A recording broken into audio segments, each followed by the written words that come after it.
Kulang po, ma'am, ha? Kulang. Sandali lang po. Sandali lang po. Palabas na po. Pahawak mo sa bata. Wala question. Ayan na, sir. Kaya, Timon, ikaw Timon. Kids, ikaw. Oh. Kamusta, sir? Ready? Sir, kamusta po yung ipon ninyo with the family? Okay naman. Ongoing pa rin with Asek Eli Cruz. Nakausap pa rin sila. But I told them already what I was to tell them. Really.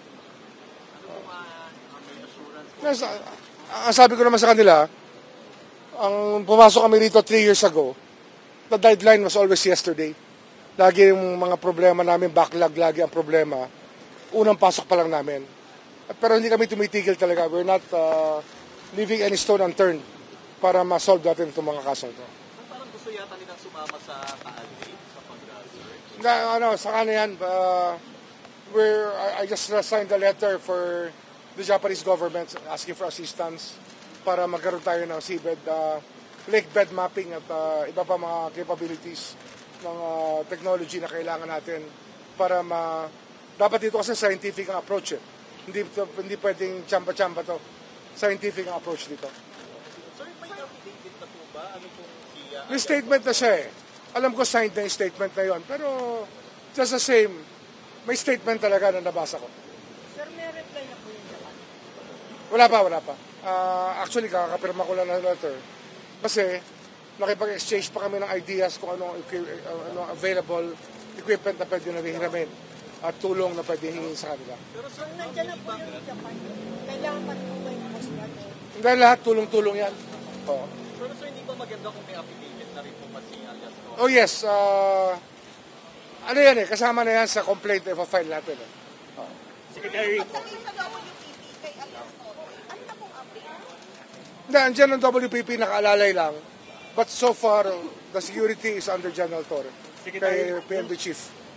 Secretary, nung sinimulan niyo po yung investigation ng 2022, may nanganap na po kayong mga ebidensya. Strong enough pa po ba yun para magamit na yun?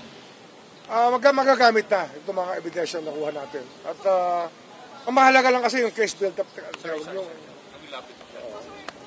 protection na siya ng PNP. Under protection of the PNP. Tsaka may restriction na nga sa 15 tao ng PNP na involved dito sa Mrs. Sabongero case. Ano rin yung sinasabi po ni Totoy na merong isang retired judge na imported? Hindi ko alam. Hindi ako sigurado. Yung PNP, may update na sa meeting involved. With CJS po. May update sa meeting nyo. Saan? Update sa meeting nyo with Chief Justice. Wala pa. Sir, yung Malapit na yan. yung 15 PNP officials, ano po yung involvement nila? Nag-carry out ng executions. Sir, parang restriction? Under restricted duty na sila. They have to report already to officers para doon na sila. Para hindi na sila makasakit. Judge, kahapon po sabi niyo may good lead na po kayo sa lokasyon o possible location sa paghanap ng diving sa Taling. Ano po itong good lead, sir? Hindi, may mga lead kami. At may mga testigo kami nag-testify na kung saan maaring hinulog ito mga tao na nawala. So malakas po possibility, sir, na may bangkay na makikita sa Taling? Malamang mga labi na lang. Hindi natin alam kung anong kondisyon nila. Pero in 3 years, lahat yan nag-aano sa tubig yan. Nalulusaw. Pinangalanan po ba yung sinasabing vice mayor? Meron kami record dyan. Pero hindi ko mahirap magsalita kagad, diba? So, for the sound baitang, anong aasahan ng mga pamilya nila nung mga misong sa buhay after this meeting?